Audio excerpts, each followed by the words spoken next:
Subscribe करें और bell icon को दबाना ना भूलें। आपका अपना मुंबई टाइम्स। मुंबई टाइम्स की रिपोर्ट। आसिफ अंसारी की किसानों के लिए स्पेशल रिपोर्ट।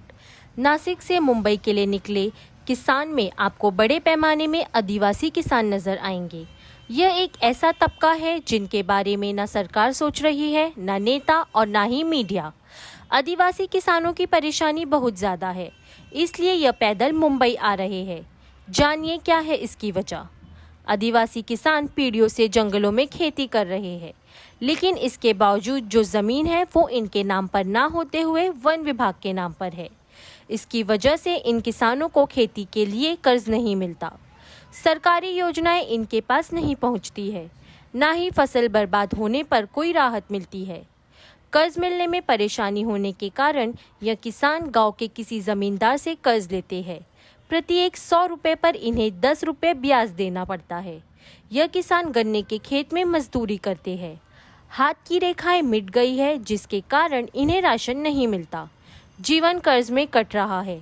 इन आदिवासी किसानों के पास पैसे नहीं है, ऐसे में कोई भी कक्षा 12वीं के बाद पढ़ाई नहीं कर पाता।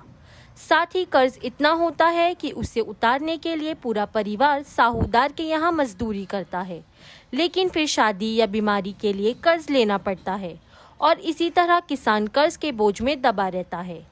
गांव में बिजली नहीं है। पहले घासलेट के जरिए घर में दिया जलता था, अब उसे भी बंद कर दिया गया है।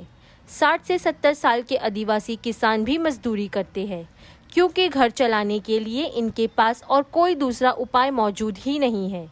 इनका मानना है कि ज़मीन इनके नाम पर होने से कुछ राहत मिलेगी। एक दिन की मजदूरी 200 रुपये है, महिला के लिए 150। ऐसे में बताइए कि यह किसान 1100 के सिलेंडर कैसे खरीदे। खाना बनाने के लिए जंगल से लकड़ी तोड़ने पर फॉरेस्ट विभाग वाले सताते हैं।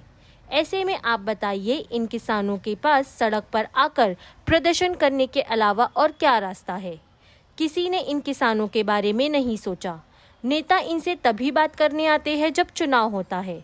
आदिवासी समाज के बारे में टीवी पर नेता बात करते हैं, लेकिन हकीकत में कोई इनके पास नहीं जाता। इसलिए जल, जमीन, जंगल की अपनी लड़ाई लड़ने के लिए किसान सैकड़ों किलोमीटर पैदल चल रहे हैं।